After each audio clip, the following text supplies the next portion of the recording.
সাবান মাসে সূরা ইখলাসের এই আমল করুন আর আল্লাহর কাছে দোয়া করুন। ইনশাআল্লাহ আপনার সব আশা পূরণ হবে, অভাব অনটন জীবন থেকে দূর হয়ে যাবে। তো আমি আজকে সাবান মাসের দোয়া এবং আমলের কথা বলবো। বিশেষ করে একটি দোয়া রয়েছে সাবান মাসের দোয়া, যা আমরা জানি। তো সাবান মাসের দোয়া কি? আপনি চলাফেরা উঠাতে বসাতে পাঠ করবেন।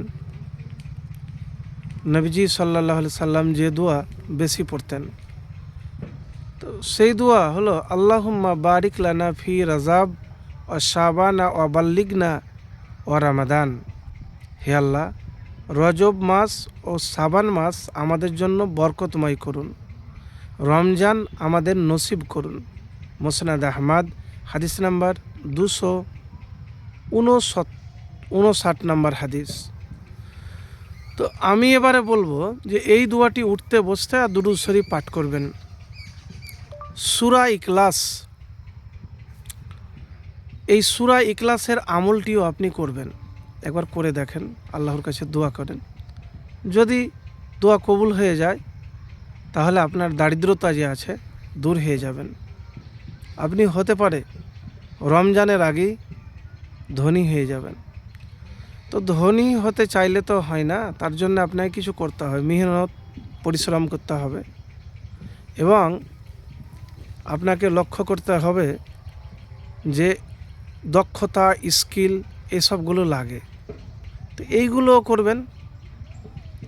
তো কীভাবে আপনি সূরা ইখলাসের এই ওজিফা বা আমলটি করবেন সেটি আপনাকে বলবো। সাহাল ইবনে সাদ সাঈদী থেকে বর্ণিত আছে যে এক ব্যক্তি আল্লাহ রসুল সাল্লাল্লাহু আলাইহি সাল্লামের কাছে এসে দারিদ্র্যর অভিযোগ করে। তখন মহানবী সাল্লাল্লাহু আলাইহি সাল্লাম তাকে বললেন, যখন তুমি ঘরে ফিরবে তখন সালাম দিবে এবং একবার সূরা ইখলাস পড়বে। সাহাবী এই আমল করার ফলে কিছুদিনের মধ্যে তার দারিদ্র্য দূর হয়ে যায়। কুরতুবী 20:185। তো আপনাকে তো আমি গ্যারেন্টি বা ওয়ারেন্টি দিতে পারবো না। যদি আপনি ধৈর্য মেহনত করে এইভাবে আমল করেন আর আল্লাহর কাছে দোয়া করেন, দোয়া যদি কবুল হয় ইনশাআল্লাহ আপনার দারিদ্রতা জীবন থেকে দূর হয়ে যাবে। কিভাবে করবেন? যখনই আপনি বাড়িতে প্রবেশ করবেন সালাম দিবেন, আসসালামু আলাইকুম ওয়া রাহমাতুল্লাহি ওয়া বারাকাতুহু। তারপরে সূরা ইখলাস পড়বেন।